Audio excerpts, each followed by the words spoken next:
and welcome to Spew the Snews. I am Zack Owens, your lovable host, joined by my uncle Mark Owens, your lovable sports dummy, a punching bag for me to punch sports information at, and he'll just try and make fun of me for anything I say or don't say and point things out. So, Mark, got anything to say?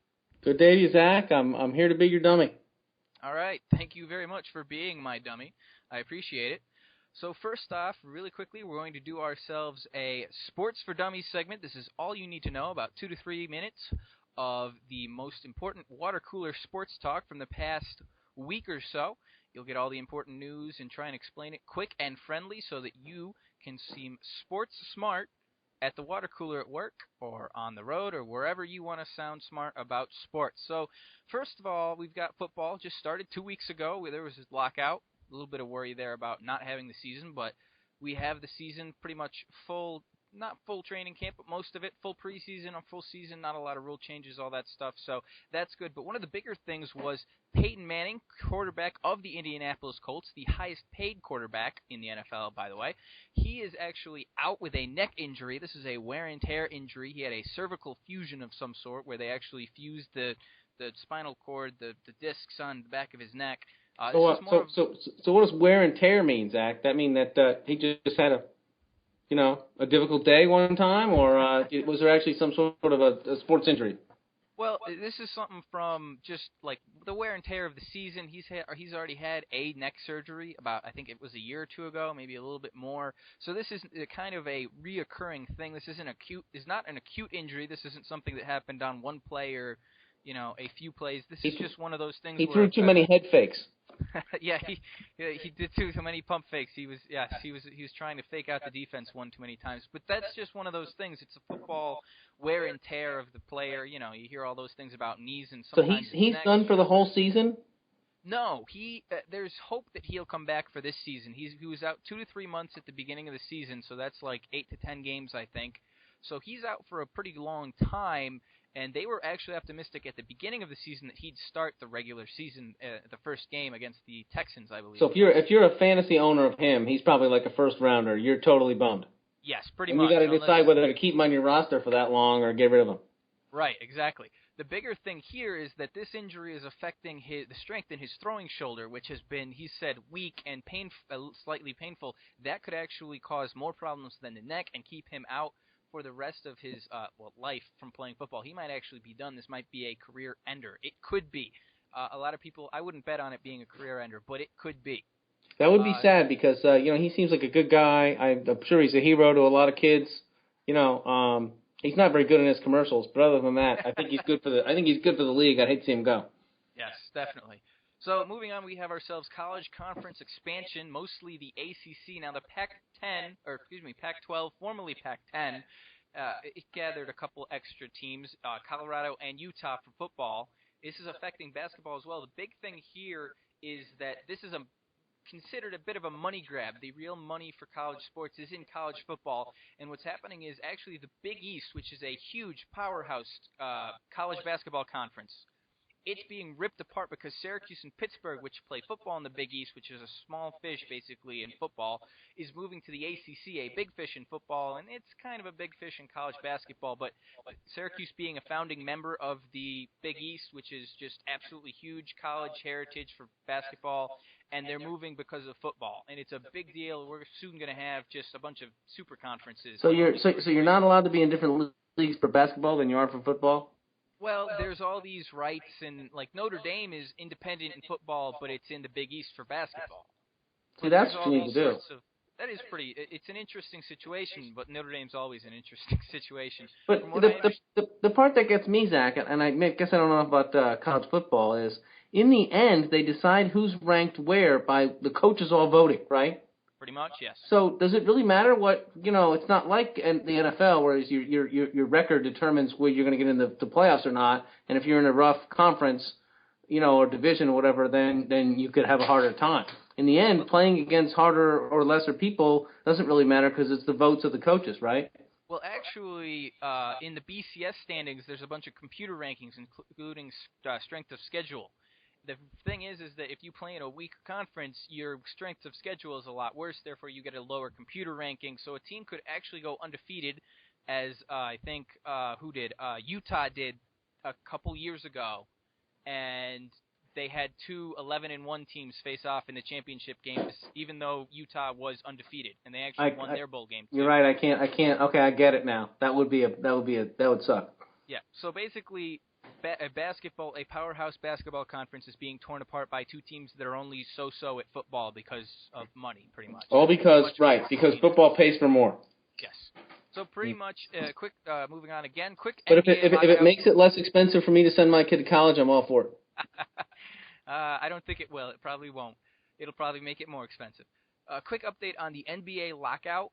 There's this just came in tonight from what I saw on ESPN. Apparently, there probably will not be any sort of training camp for the NBA. It's actually looking more and more likely like the season won't happen in the NBA.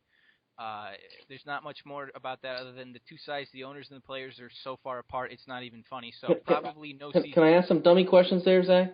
Of course. When is the season supposed to start? The season is supposed to start in October or November. I actually don't know for certain. Ooh, I caught you on the question. So they have a couple of months to get this figured out. They're just not getting their training camp equivalent. Right. Yes. Well, and here's the interesting thing is that they're so far apart that a lot of people are thinking that if they have a season, it's going to be like a shortened 3/4, half of a season. So. Anyway, I mean, I don't know how popular basketball is, but with these other sports, it's a shame to see that happen because, it's hard on the fans. Yeah. Well, they gained a lot of momentum, too, with the Heatles, the Miami Heat with Dwayne Wade, LeBron James, and Chris Bosh. So, they gained a lot of momentum. There was a lot of, interest in the NBA, and now this lockout's happening. So that's not a good thing. Again, Mariano Rivera saving 603, passing Trevor Hoffman for the most saves in MLB history. Probably considered the best closer in the history of the game. We're talking about pitchers, right? Save is when they come in near the end and they win. Yep. And the closer is a guy you put in near the end of the game. Yep, closer comes in the ninth inning, gets those last 3 outs. Usually a save is when the pitcher comes in from the bullpen, gets the last however many outs. As long as when they come in, the lead is 3 runs or less, and there's a winning pitcher, and there's all sorts of other stats. But basically, yes, at the end of the game, he's the guy you turn to shut the door. Okay, I have my background. You may proceed. All right, and then just a quick, easy rundown of the first 2 weeks of football. Basically, the Chiefs, who won the AFC West last year, they stink horribly this year. The Giants are in a bit of trouble. The Jets have looked pretty solid. The Patriots, once again, look unbeatable. The Saints look good. The Bears look great and then look crappy. There's a lot of stuff going on in football. We will talk more about that a little bit later. But really, the main thing to get from the first 2 weeks of football is that it's a offensive passing league. I just love when football starts up. This early in the season, any team can be good. Yes. Even your Jaguars. What do you mean can be? They're awesome. All right, so moving on to a little bit more in-depth about this quick college football, the expansion. Like I said, the Pac-12 is now used to be the Pac-10. They gathered Colorado from the Big 12 and Utah from the WAC, I believe it was.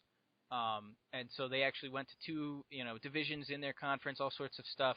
There's talk that the Big 12 will dissolve, and Texas and Oklahoma, huge football schools, will move to the Pac-12, and it'll become the Pac-16 and become a super Pac conference. I don't know. There are teams like Texas A&M, who's also in the Big 12, looking to go to the SEC, which has had the last 4 or 5 champions, BCS champions. And then the Big East, of course, tearing itself apart with Syracuse and Pittsburgh, and UConn seems to be on board as well, moving into the ACC. This very much seems like a money grab. The bigger conferences give you better chances for TV deals and, rights on the TV. So that's really what's seen here. And the funny thing is that the Big East, especially with Syracuse and Pittsburgh now jumping ship, and I went to Syracuse, so it's a big deal to me. All of a sudden, these storied rivalries in college basketball, the Madison Square Garden with Syracuse versus UConn going oh God, I don't actually remember, 6 overtimes or whatever it was in the Big East tournament, conference tournament. Syracuse UConn, Syracuse Villanova, Syracuse Georgetown. John Thompson versus Jim Boeheim. All this stuff, all this heritage stuff is going away because a couple of so-so football programs are jumping ship to try and make more money. Right. The flip side of that is these bigger conferences that have the star power, if you will, are they going to purge colleges that aren't doing so well? Because that would be harsh too, don't you think? It would be. That's interesting. I actually don't know if they're going to start doing that or not. They could. It's very possible that if a good team, a smaller conference team is playing well consistently, they could boot them for another one. Well, I doubt they care whether they win or not. But if people watch them or don't watch them, if they bring on new colleges, then the whole thing's going to be diluted a little bit. And I think in order to keep up their star power, they'd have to purge somebody. Yeah, which would just be harsh. That's the other thing is that with the number of teams in the league, you all of a sudden have a couple more games. You also have the conference championship. Like the Pac-12 did not, or Pac-10 formerly, now the Pac-12 didn't have a conference championship game, so their teams only played 12 games. Now they've got the different divisions, so they'll actually play a championship game to decide the winner of the conference. So they'll play that 13th game and get that extra game on TV. I thought there was some sort of college, educational limit to how many games they were going to let these guys play. I have no idea. That seems to be the least of concerns of the universities right now. Really? Because it seems to me the simple way for them to make more money is for them to play more games. I mean, 10 games is not a lot. Well, they normally play about 11 or 12, and then they've got if there's a conference championship game, and then the bowl game. Still, you're still less than NFL. It's just. And you're still starting off before the NFL too. You've got a huge break in December, basically, where no teams are really playing. That's where the money at. And honestly, the fans enjoy watching the football, so that everybody be happy. Right. Well, one of the things, and what I think about this is there's a big time. This could also freeze out some of the smaller guys, like Boise State, TCU, smaller conferences football-wise smaller teams football-wise in conferences that are playing extraordinarily well, but they're not going to get a fair shake now because of the super conferences that is, seemingly going to be the ACC, the SEC, and the Pac, whatever number they decide to go to next after the Pac-12. Seemingly those are going to be like the only 3 conferences that ever will be talked about in college football. So it's kind of almost an exclusion that's going to be going on. Do you see this as a further trend that in the end, there would be only 1 or 2 conferences left, and that you'd have to almost qualify each year to be in them? There's definitely a chance that they could move to that. And bottom feeder colleges, if they would go on a 3-year tear of being good, then they might be in the conference for a few years, and then if they're bad for 3 or 4 years, they get punted back off again. Yeah. Well, there was talk also that Texas is going to have its own cable broadcasting to broadcast its games apparently and make more money that way. There was talk that they were trying to get rights to play high school games or something like that on their broadcasting channel. And Oklahoma, which is a big rival of Texas, was totally against that because they thought it would be an unfair recruiting chip, to be able to put a high school team's game on their network, So this is really a lot. There's a lot of posturing. There's a lot of money grabs. A lot of, one of those things about it's people saying the students are being paid. Student athletes are being paid through the scholarships, through their educations, but the universities are basically in a way they're just going money, money, money, money. But that money has got to reflect in tuition, don't you think? Do you think if the people at Syracuse took all that money, where did it go? I mean, is Syracuse a private institution? Yes, Syracuse University is a privately funded, owned, whatever it is. It's a private university. Some old guy named Fred Syracuse is making tons of money. Yes, anyone with the trademark Syracuse is getting paid out the yin-yang right now. Wow, I would think it would have to defer tuition in some way. You would think. I would hope. At least a portion of it, Yeah. Well, we'll see,